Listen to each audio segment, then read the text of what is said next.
श्री परमात्मने नमः। ओं वासुदेवाय नमः। ओं व्यासदेवाय नमः। ओं जगन्नाथ दासाय नमः। हे माँ सरस्वती तमें कंठरे बस, माँ कंठरे बस। अतिबड़ी जगन्नाथ दास रचित श्रीमद्भागवत महापुराणर प्रथम स्कंधर द्वारका लीलार आज आम 85तम अध्याय श्रवण करिबा। एही अध्याय रे इलोलर पुत्र दानव बल्लर बध कथा और बलराम तीर्थयात्रा एठारे वर्णना करा जायछि। तो यार प्रथम भाग रे पद्यांतरी एवं यार द्वितीय भाग रे यार व्याख्या श्रवण करिबा। तो आसंतु वर्तमान 85तम अध्याय आरंभ करिबा। पंचाओ शिरे कामपाल विनाशी असुर बल्हल सुतमु निक बध दोष तीर्थस्ना नरे कले नाश। श्री शुक उवाच शुकबो लंती राजा आगे राक्षस मिली यज्ञ भागे शशी पार्वण रात्र काले प्रचंड बात संग मेले धूलिपु रिला 10 दिशे कुचित पूज गंधवासे बलवल वीर महारोषे आच्छादी अमेध्य बरसे यज्ञना सने महावीर माया प्रकाशे अंधकार भये चाहांति ब्रह्ममुनि मिलिला हस्ते शूलघेनी घोर प्रचंड महाकाये ओष्ठका मोड़ी कोप चाहे तारब दन चाहि पासे अनल खंड प्राय दिशे तपत तंबा प्राय दाढ़ी बदनु शुभे घर रोड़ी विकट दंत तार मुखे भ्रुकुटी कुटिल तिर्यके देखिता हार दुष्ट गति हलसु मरी जदुपति हस्तपा तिले शून्य मार्गे हलमी लीला शिवेगे घोरदा नव निवारणे मुसल मिलिला तक्षणे गगने देखिता शरीर लंगल अग्रे नीलांबर आकर्षी आनी यज्ञ दांडे मुसल प्रहारिले मुंडे तक्षणे होई खंड खंड तले लीला मृतपिंड रुधिर गले ताबदने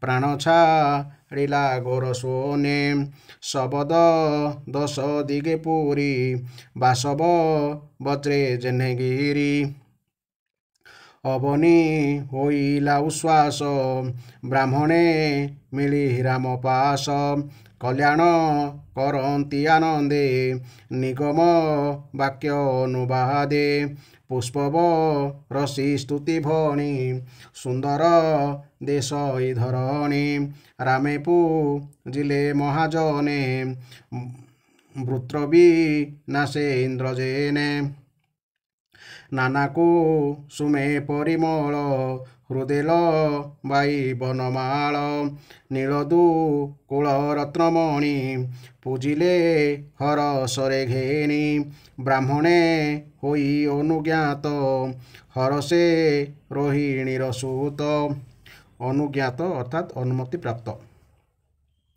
चलिले तीर्थ हरसे रोहिणीर सूत चलिले तीर्थर कारणे मिलिले कौशिकी स्थाने तक्षणे कौशिकी जले स्नान सारिले विप्रमेले मिलिले मन सरोवरे जहुस रजु अवतरे सरजु अनुस्रोते चली बेणी यागे जाई मिली गंगाज मुनार संगमे प्रयाग तीर्थे सुधमने रामसा रिले नित्यकर्म पितृदे ବଙ୍କୁ ଜଳଦାନ ପୁଲହା ଶ୍ରମ ତହୁଁ ଗଲେ ଋଷି ବ୍ରାହ୍ମଣଙ୍କର ତୁଲେ ସୁଖେ ମିଣ ଯଦୁପତି ମିଳିଲେ ଗଣ୍ଡୁ କି ଗୋମତି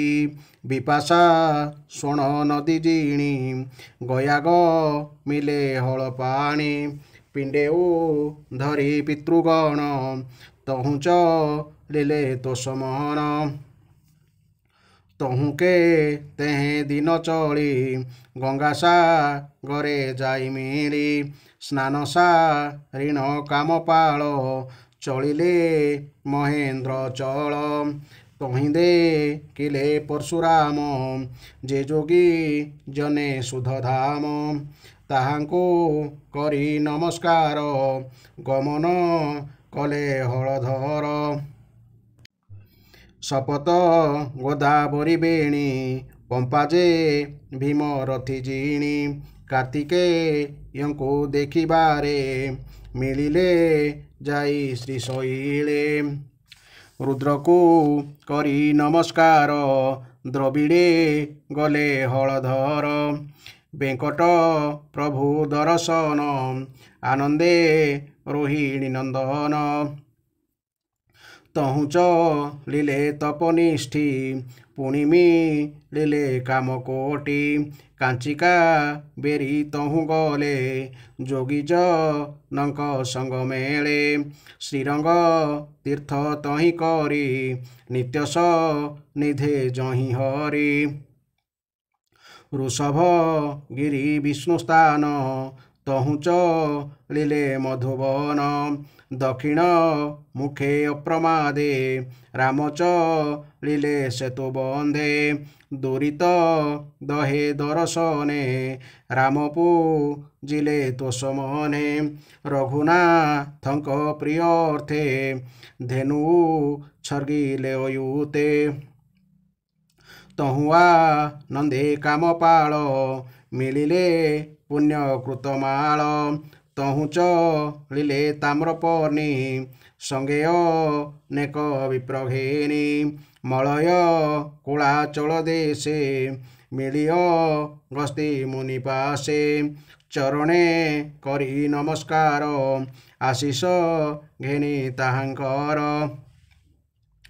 ଦକ୍ଷିଣ ସିନ୍ଧୁ ତୀରେ ମିଳି ରାମ ଦେଖିଲେ ଭଦ୍ରକାଳୀ ଦୁର୍ଗାନୀ କଟୁ କୁମ୍ଭମାସେ ରାମଚ ଳିଲେ ମନ ତୋଷେ ଉତ୍ତମ ପଞ୍ଚ ଅପସର ତହିମି ଳିଲେ ହଳଧର ପଞ୍ଚ ଅପସର ଅର୍ଥାତ୍ ପଞ୍ଚାପସର ତୀର୍ଥ ଅନନ୍ତ ଶୟନ କ୍ଷେତ୍ରରେ ବର୍ତ୍ତମାନ ଯାହାକି ତିରୁଅନନ୍ତପୁରମରେ ଅବସ୍ଥିତ ମନ୍ଦକର୍ଣ୍ଣୀ ଋଷି ଏହି ସରୋବର ଖନନ କରାଇଥିଲେ ବୋଲି କଥିତ ଅଛି। ଏଠାରେ ସାତକର୍ଣ୍ଣୀ ବା ମନ୍ଦକର୍ଣ୍ଣୀ ନାମକ ଋଷି ତପସ୍ୟା କରୁଥିଲେ। ତାଙ୍କ କଠୋର ତପସ୍ୟାରେ ଭୀତ ହୋଇ ତାଙ୍କ ତପଭଙ୍ଗ କରିବା ପାଇଁ ଇନ୍ଦ୍ର 5 ଜଣ ଅପ୍ସରାକୁ ପଠାଇଥିଲେ। ଏହି ସରୋବର ଜଳ ଭିତରେ ସାତକର୍ଣ୍ଣୀ ଋଷି ଉକ୍ତ 5 ଜଣ ଅପ୍ସରାଙ୍କ ପାଇଁ ଗୋଟିଏ ଗୁପ୍ତ ଗୃହ ନିର୍ମାଣ କରାଇଥିଲେ। ଏହି ହ୍ରଦ ଗର୍ଭରୁ ସର୍ବଦା ଅପ୍ସରାମାନଙ୍କ ଗୀତ ବାଦ୍ୟ ଧ୍ୱନି ଏବେ ବି ଶୁଣାଯାଏ ବୋଲି ପ୍ରବାଦ ରହିଛି। ଜହିଁ ଗୋବିନ୍ଦ ସନ୍ନିହିତ ତହିଁ ଉତ୍ସର୍ଗୀ ଧେନୁଯୂଥ ତହୁଆ ନନ୍ଦେ ବଳରାମ କେରଳ ନଗରେ ଆଗ୍ରମ ତ୍ରିଗର୍ତ୍ତ ଦେଶ ତହୁଁ ଦେଖି ରାମ ମିଳିଲେ ଜ୍ୱାଳାମୁଖୀ ଗୋକର୍ଣ୍ଣ ତୀର୍ଥ ମହାସ୍ଥାନ ଦହିଁଧୁ ଜଟି ସନ୍ନିଧାନ ତହୁଁ ଭେଟିଲେ ଆର୍ଯ୍ୟା ଦେବୀ ବ୍ୟାସନ ଦିନୀ ପାଦେ ସେବି ତହୁଁ ମନ ପୂର୍ବମୁଖେ ମିଳିଲେ ଯାଇ ସୁର୍ପାରକେ ତାପିପୋ ୟସ୍ନି ବିନ୍ଧ୍ୟାସେବି ଦଣ୍ଡକାରଣ୍ୟ ପୁଣ୍ୟଭୂମି ତହୁଁ ମନ ରେବାତୀରେ ପ୍ରବେଶ ମାହି ସ୍ମତିପୁରେ ସ୍ନାହାନ କରି ମନୁ ତୀର୍ଥେ ଧେନୁ ଛର୍ଗୀ ଶିବ ଅର୍ଥେ କଲ୍ୟାଣ ବା ମଙ୍ଗଳ ନିମନ୍ତେ ସନ୍ତୋଷେ ରୋହିଣୀ ନନ୍ଦନ ପ୍ରଭାସେ ପୁଣି ଆଗମନ ବନ୍ଦିଲେ ବିପ୍ରଙ୍କ ଚରଣ ଶୁକ ବୋଲନ୍ତି ରାଏ ଶୁଣ କୁରୁପାଣ୍ଡବ ଯୁଦ୍ଧ ବାଣୀ ବିପ୍ରଙ୍କ ମୁଖୁ ରାମ ଶୁଣି ଅନେକ ରାଜା ଗଲେ ନାଶ ବଳାଖୋହିଣୀ ଅଷ୍ଟାଦଶ ଶୁଣିସା ନନ୍ଦ ହଳଧର ବୋଇଲେ ଗଲା ମହିଭାର ସୁଜନେ ନାହିଁ ଦୁଷ୍ଟ ବାଧା ଯୁଦ୍ଧ ଇଲା ଶେଷ ଗଦା ଶେଷେ ଯୁଜନ୍ତି ବେନିଜନ ଦୁର୍ଜୟ ଭୀମ ଦୁର୍ଯ୍ୟୋଧନ ବିଷମ ଶୁଣି ଗଦା ଯୁଦ୍ଧ ରାମ ମିଳିଲେ ରଣ ମଧ୍ୟ ରାମଙ୍କୁ ଦେଖି ଧର୍ମସୂତ ସଙ୍ଗେ ଅଛନ୍ତି ତିନି ଭ୍ରାତ କୃଷ୍ଣ ଅଛନ୍ତି ତାଙ୍କ ମେଳେ ତା ଦେଖି ରାମ ସୁଖ ଭୋଳେ କୃଷ୍ଣଙ୍କୁ ଆଲିଙ୍ଗନ କରି ଧର୍ମନନ୍ଦନ କର ଧରି ଗୋବିନ୍ଦ ରାମ ପାଦେ ନମି କିଛି ନ ବୋଲି ହେଲେ ତୁନି ରାମ ଚାହିଁଲେ ବେନି ବୀର ଗଦାସ ମରେ ମହାଘର ବାରିବା ଅର୍ଥେ ବିଚାରିଲେ ଦେଖି ଗୋବିନ୍ଦ ମାୟା କଲେ ଦେଖି ମଣ୍ଡଳ ଗଦାଗତି ବୋଲନ୍ତି ରେବତୀର ପତି ଶୁଣ ହୋ ଦୁର୍ଯ୍ୟୋଧନ ଭୀମ ଗଦାସ ମରେ ତୁମ୍ଭେ ସମ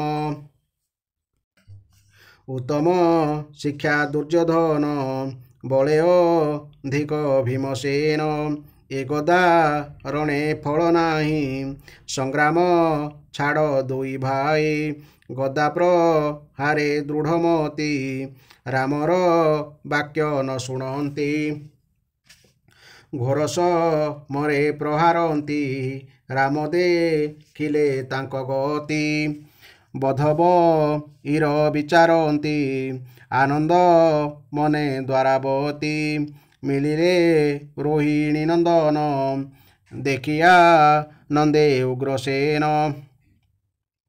ବନ୍ଧୁ ବାନ୍ଧବ ଯଦୁବଳ କରନ୍ତି ଜଣେ ଜଣେ କୋଳ ଏମନ୍ତେ ରହି ଦିନା କେତେ ମିଳିଲେ ନଈ ମିଶ ତୀର୍ଥେ ଯଜ୍ଞ ଯେ ଥିଲେ ମୁନି ଜନେ ତକ୍ଷଣେ ରାମର ବଚନେ ରାମଙ୍କୁ କରାଇଲେ ଜାଗ ନିବୃତ୍ତି କ୍ରିୟା ଅନୁରାଗ ସନ୍ତୋଷେ ରୋହିଣୀ ନନ୍ଦନ ମୁନିଙ୍କି ଦେଲେ ଦିବ୍ୟ ଜ୍ଞାନ ଯାହାର ମାୟା ବଳେ ବିଶ୍ୱ ରବିର ପ୍ରାୟ ଦୃଶ୍ୟାଦୃଶ୍ୟ ସଙ୍ଗତେ ଘେନି ନିଜ ନାରୀ ସେ ଅବଭୃତ ସ୍ନାନ କରି ସୁହୃଦ ବନ୍ଧୁ ସଙ୍ଗେ ଥାଇ ଶଶାଙ୍କ ପ୍ରାୟ ବିରାଜଇ ଏ ଆଦି ଯେତେ ଗୁଣ କର୍ମ ରାଜନ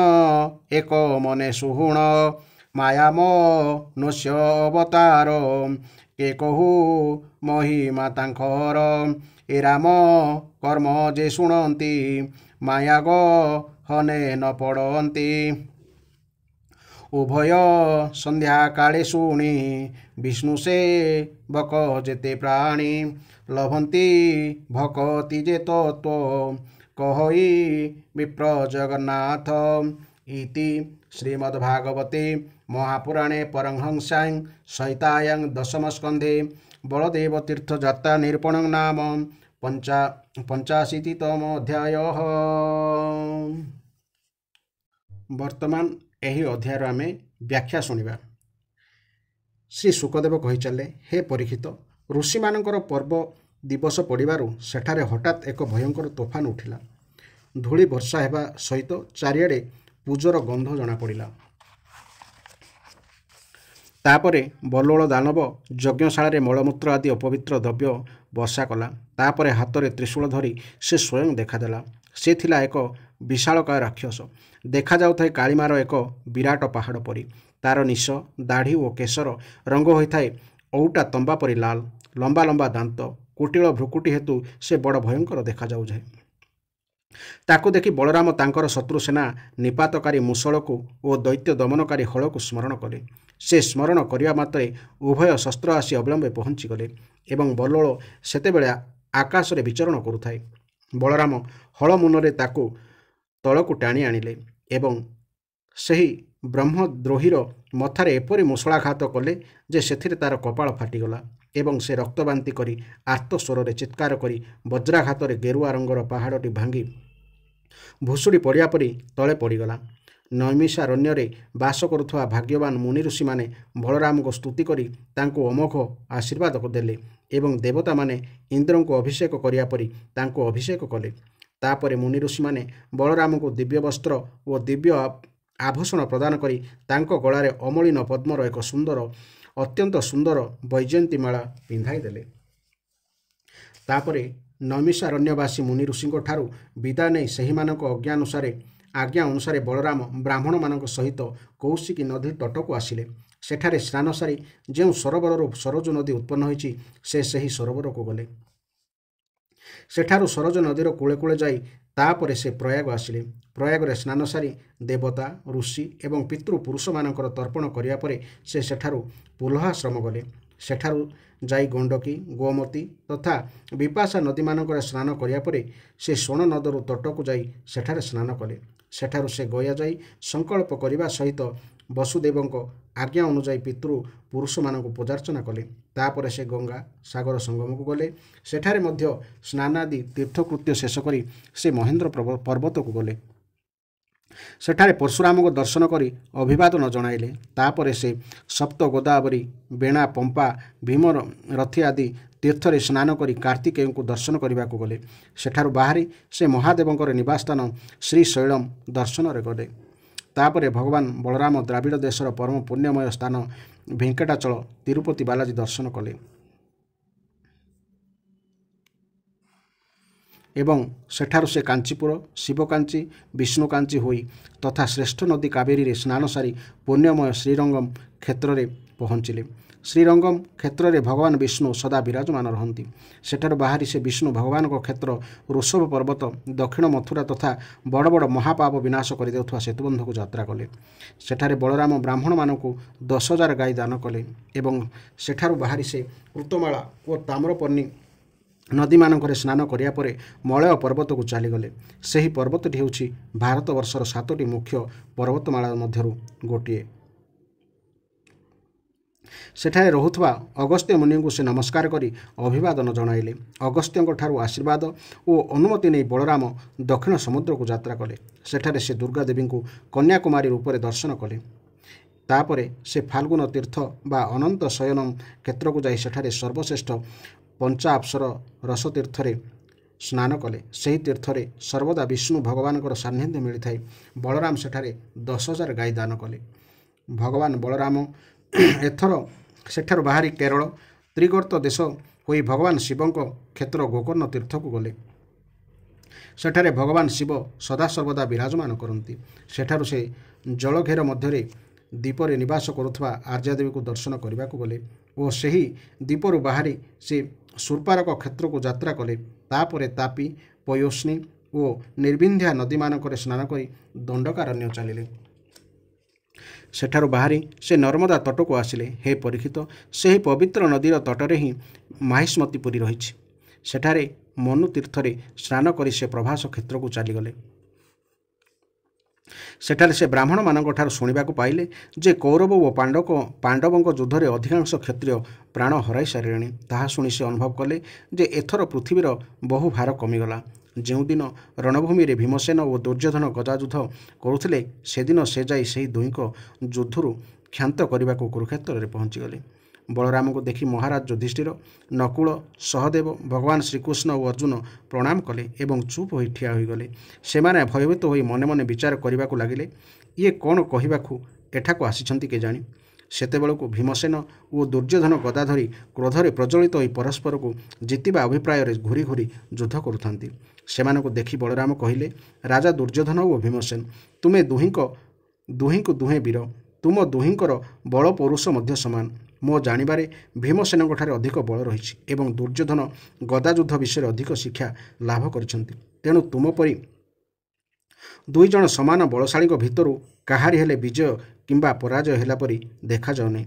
ତେଣୁ ତୁମେ ଆଉ ଯୁଦ୍ଧ କର ନାହିଁ, ଯୁଦ୍ଧ ବନ୍ଦ କର।